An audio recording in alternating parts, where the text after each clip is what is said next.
Bonjour, my name is not James Bond, my name is Alain Héril. Bienvenue dans Parlons peu, parlons sexe. Aujourd'hui, nous allons parler des sextoys. 22 milliards d'euros, c'est le chiffre d'affaires mondial de l'industrie du sextoys. Et on pense qu'en 2020, ce chiffre aura doublé, c'est-à-dire qu'il sera l'équivalent de l'industrie du smartphone à l'heure actuelle. Alors, les sextoys, un effet de mode ?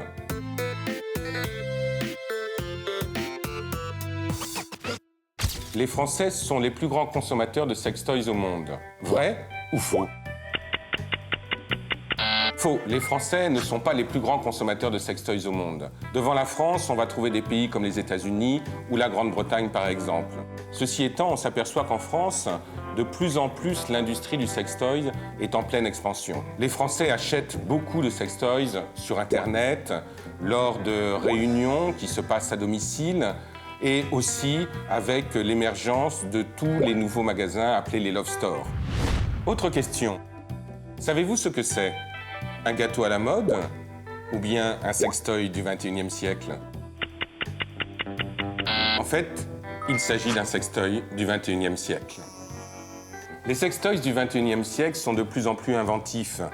On peut effectivement trouver des objets comme celui-ci sous forme de rouge à lèvres que l'on peut mettre dans son sac, ou bien le pistolet également. Donc on associe aux sextoys et à la sexualité la dimension de jeu.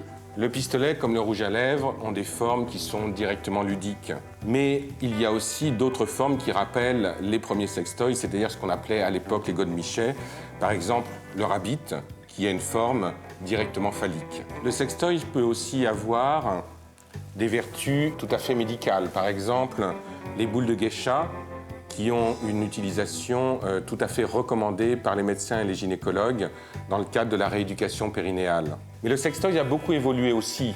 Jusqu'à présent, on a pensé qu'il était principalement recommandé et utilisé par les femmes. Et il peut être aussi utilisé par les hommes. Par exemple, ce cock ring, qui est un sextoy que l'on met à la base du pénis et qui va apporter du plaisir aussi bien pour l'homme que pour sa partenaire.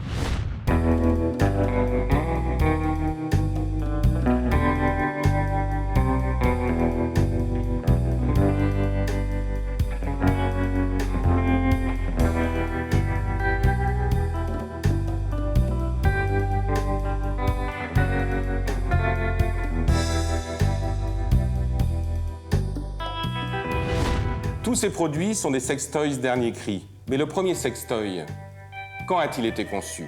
28 000 ans avant Jésus-Christ ou bien en 1969 ? 28 000 ans avant Jésus-Christ. Bien entendu, à l'époque, cela ne portait pas le nom de sextoy. On parlait d'Olisbos, qui était l'ancêtre du godemichet. C'est un objet en pierre qui a été trouvé en 2005 en Allemagne. À cette époque-là, cet objet se chauffait et avait la même utilisation que les sextoys à l'heure actuelle. Vous vous posez souvent la question, j'aimerais utiliser des sextoys à deux, mais que va en penser mon partenaire ? En fait, ce qu'il faut savoir, c'est que les sextoys s'utilisent de moins en moins dans le cadre essentiel de la masturbation, mais sont de plus en plus utilisés dans le cadre de la sexualité du couple. Pour terminer, un petit détour par New York. Une marque de sextoys a fait une distribution dans la rue façon distribution de hot dogs. Il y a eu un tel attroupement que la mairie de New York a été obligée de faire évacuer les fauteurs de troubles.